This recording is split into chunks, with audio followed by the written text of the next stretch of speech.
So Gervonta Davis just went off on Twitter and kind of goes at Turki Alalshikh, and everybody that's kind of doing business with Turkey, they're all realizing, you know, this guy's got all the money, let's all go to him no matter where we got to fight, even if it's not in America. If we got to go to Saudi, we got to go to the UK, so be it. As long as this guy's paying us, who cares where we're fighting? And honestly, I kind of respect Tank because he's the only one that didn't go to the Ring Awards. I'm sure that guy was invited. He's the face of boxing, and I'm sure Turkey wants to make fights between Tank and, you know, all these other guys that Turkey's doing business with within the boxing world. But ultimately, Tank didn't show up to that. He said, I'm not going to be part of this. You know, maybe he's trying to be different, but I don't even think it's that. You know, in the process of Tank kind of sticking to his guns and staying loyal to Al Heyman and showing that, you know, he's really staying on that side with PBC, Al, and just staying loyal to that side of the street. I feel like he's in the process showing that he's different, but, you know, just sticking to his guns and staying loyal. He's been saying recently,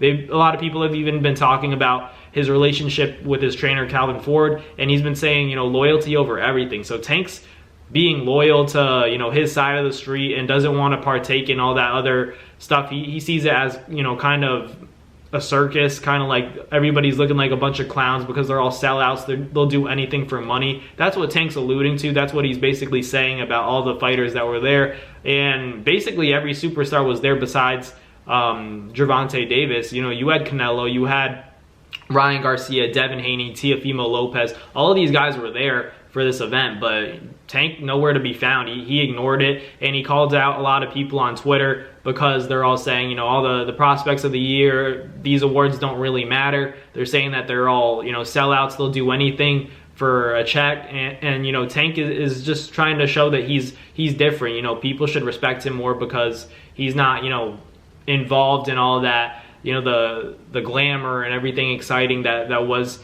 that Ring Award event, which was, you know, made to seem very exciting and elegant for, you know, the sport of boxing. But ultimately, you know, Tank's saying, you know, I don't really care about that stuff. So Tank's just doing his own thing. He cares about, you know, his own well-being, and then he's like what I said before, he's staying loyal and not really giving Turki Alalshikh the satisfaction of, you know, I respect you, I'll do business with you, because everybody else is saying that. Everybody else is saying, you know, you got the money, you know, we can do business, and Tank hasn't been saying that. So ultimately, it makes it interesting because if all of, you know, Tank's potential opponents, guys like Ryan Garcia, guys like Teofimo Lopez, Devin Haney, if they're all doing business with Turkey, it just makes me think that, you know, how difficult will it be to get Tank in the ring with a guy like Shakur Stevenson, in the ring with a guy like Devin Haney or Ryan Garcia for a second time. It makes it seem like it's a very difficult matchup for any of those fights to get made with Tank because he's not so willing to work with Turkey as opposed to everybody else like Devin, Shakur, Ryan, Tio. They were all at that ring event, and, you know, by attending that event, they're kind of saying, you know, well, we're giving this guy Turki Alalshikh approval to, you know, put us in the position to make big fights happen. You know, the cards are in his hands.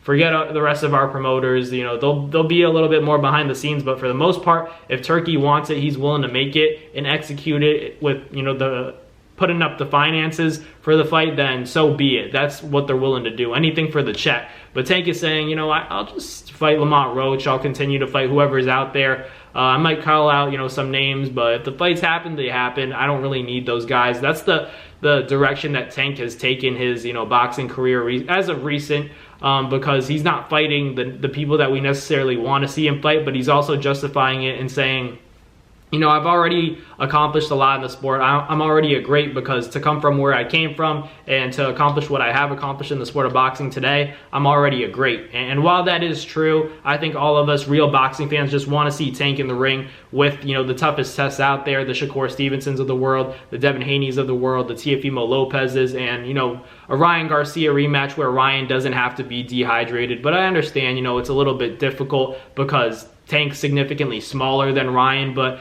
I feel like his talent, you know, makes up for it almost, and they could have a very interesting fight, whether it's at a catchweight at, you know, 143, 144, something random. You know, if they have to do that, so be it, but make the fight happen, because Tank is great, but people are always going to talk about that rehydration clause. The real ones know that that's only a Floyd Mayweather thing, something that Floyd passed to Tank, and Tank has utilized it, and I don't think he needs to. That's just my opinion. But let me know in the comments what you guys think. But thank you guys for watching. Like, comment, and subscribe. And I'll catch you guys on the next Nabs Boxing video. Peace. That's going to do it for another NASFIGHT Media video, guys. Thank you guys so much for watching. It's been your boy, Matt Nabong, with another video. Hope you guys enjoyed it all. Thank you guys for the constant support. Salute to y'all always. It's been your boy.